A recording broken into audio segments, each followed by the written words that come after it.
It is the final stop of the Heat's four-game road trip, and it is a chance to finish that trip with a 500 record. But it will not be easy against a surging Grizzlies team coached by a familiar face to Heat fans. It's the Miami Heat visiting the Memphis Grizzlies tonight right here on Fox Sports Sun at the top of the hour. Man of the hour tonight could end up being Tyler Johnson with some injury issues on the Heat from a key player, which we'll get to in a moment. Tyler and also Dion Waiters, John, will have to kind of pick up the slack, no doubt. Yeah, they're going to need some serious scoring out of Dion today. Yeah, and Hassan, meanwhile, look, it's hard to knock a guy from one off game. He has allowed one of those, but he certainly wasn't himself the other night in Detroit. James Johnson, he's been a factor. You see this? Got his samurai headpiece on there. On this night after Thanksgiving, the Miami Heat in Memphis, Tennessee to wrap up this four-game road trip. And they'll face a Grizzlies team that's red hot with 6 straight wins. Tonight, they will play the first of a home-and-home series with Miami over the next 2 nights. Welcome, everybody, inside the FedEx Forum. This is game number 15 this season for the Heat. We always hope you enjoy every bounce and basket right along with us. And we hope it was a great Thanksgiving for Heat Nation, and thank you for joining us here on Fox Sports Sun. It's always great to have you with us for Miami Heat basketball. It's a battle of wits. That's right, former Miami assistant David Fizdale, now the coach of Memphis, taking on his old boss, Miami head coach Eric Spoelstra. He started well. This is good for Spoelstra. Dion Waiters driving and hanging and laying that one in, 15 points on the game. Mike Conley checks in off the bench, and what does he do? Well, he drives right in for a little tough layup and one. Look at him using the screen and patience, throw it up, and we'll call that a mid-range layup. Later, Memphis in transition, and Conley up to Troy Williams for the stuff. He had 16 points and 3 assists on the game, did Conley. Off an Andrew Harrison miss. Deonta Davis inside for the rebound throwdown. Miami still up by 4. Off an inbounds play, Josh Richardson. This for 3. Shot clock winding down. Why not pull up and take that one? He had 12 points on the game. Miami led it by 6 at the half. In the third quarter, good ball movement. Ends up with Udonis Haslem, who's been playing in Miami since Dan Marino. Throws that one down. Strong move there, 63-51. Miami in front. Then Tyler Johnson finishing things off. Getting the 3 here. That's a nice open look. Then off a Hassan Whiteside block. He tends to do that. Miami goes in transition, and Tyler Johnson gets the jam at the other end. He could send it in. 22 points on the game. Miami gets the win, 90-81. By Miller Lite. Tony, Udonis Haslem came in for Hassan Whiteside with 9 minutes left in the third quarter. Turned in this play right off the bat. It fired up and galvanized the Heat. Every player that was on the bench stood to their feet. It results in the Magruder 3. I don't want to say it swung momentum because the Heat were already ahead, but it secured momentum and really underlined the energy and the ferocity Miami played with all night long. Yeah, the captain was making a statement. You're not beating us tonight. We're going to get those 50-50 situations, and it leads to 3 at the other end. So think about it. 5 in double figures for the Heat. Their leading scorer on the season, Hassan Whiteside, was held to a season low. In Detroit, when I say back, I meant back forward. So what a great job they did in terms of being a 5-man unit. They read each other. They communicated. The rotations were there. They were aggressive. They came up with a lot of loose balls. They seemed to be in every passing lane, contesting everything. There was no easy plays. They forced 18 turnovers, which is a lot of turnovers to force Memphis into, and they scored 23 points off those turnovers. And then to hold a team, as Will mentioned, that had won 6 straight games, they held them to 35% shooting. That was very impressive. You see how they were able to contain their own individual men. But look how active they were. They would just help defense everywhere. Great shot blocking as well by multiple guys. Got 2 from Whiteside, had 2 from James Johnson, and then there were 4 other blocks. Throw it down, Tyler. Good stuff there. By the way, all these plays you're seeing, John, tonight's team plays of the game presented by Cleveland Clinic, Florida. And what you're seeing now is the final stats brought to you by Papa John's. And yeah, John, the shooting percentage, field goal percentage, not the greatest for the Heat.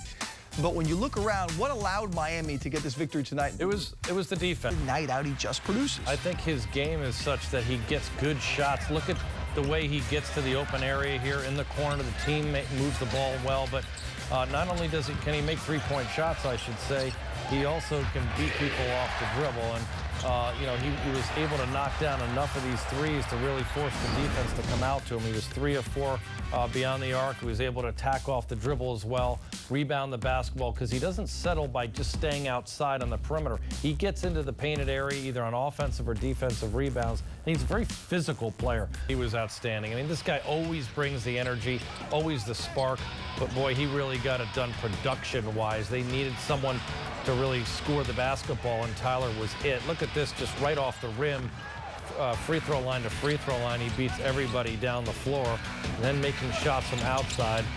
He'd had a bit of a trouble knocking down some outside shots, but that wasn't the case here. He got back into that winning formula of mixing up his game. Goes 8 for 17 from the field, 22 points to lead the team, 5 boards. Look at the impressive flush there on the break.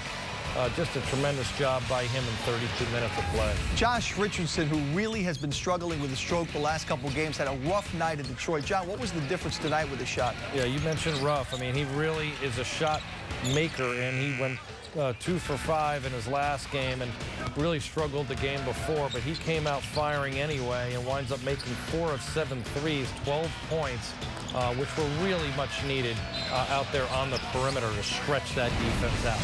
What they were able to do tonight, the two guys that John mentioned in the pregame had to step up. They certainly did, combining there with 22 and 12 for those 34 points and solid shooting, as you can see, close to 50% for each guy. Now, you're working with 31 Chicklets. You're down the starting point guard. You're down the big fella for most of the game. What did you guys have to reach into and pull out this W with? Like seasoning into my tooth, man. That's crazy. I think it was a good group effort. We laid an egg up there in Detroit, and I think it was a sense of urgency to make sure we finished the road trip 500. You guys obviously had to deal with what happened in Detroit visually. You had to go through a session to work through it. What most transferred into what we saw tonight from the things that you all wanted to correct? Getting off to a good start. I thought in Detroit we kind of fell behind early, and we were trying to battle back the whole game. And it's been proven every time we try and do that where we fall behind early. It just doesn't bode well because we spend so much energy trying to fight back. We kind of gas out. So I think it was imperative we got to a good start, and second unit came in and increased the lead. And before we wrap up this Under the Basket edition of the Winner's Circle, talk to me about what happens when Hassan gets one of those blocks, you get out running, and then there's a Johnson and Johnson connection for a throwdown. I think that's our biggest thing is we can get out in transition and run. We don't do it as much as we should, but anytime you got a guy who can protect the basket like that, he hit the ball so hard off the glass that it was, it was almost like an outlet pass. So I think it was big for us to continue to do that. We appreciate the time and a little bit of the darkness over here. Special for you and I. Michael Jordan. Oh, yeah. Always got to get a palm on the dome. The Miami Heat, victorious on the road. 2-2 road trip. You'll sign up for that one. 90-81. It is a final in the Grindhouse. 90-81 the final. If you'd like to catch tonight's game again, tune in tonight at midnight. We replay all of tonight's action presented by your South Florida Honda dealers. This has been a presentation of Fox Sports Sun, your exclusive home for Miami Heat basketball. For my positive partner, John Crotty, the one and only Jason Jackson, Eric Reed, the coach, Tony Fiorentino. I'm Will Mansell. Thanks so much for watching.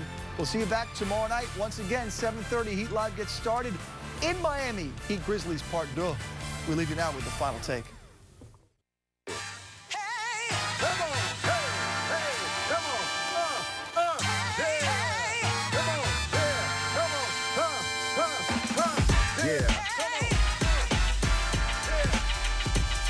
Check it out, y'all.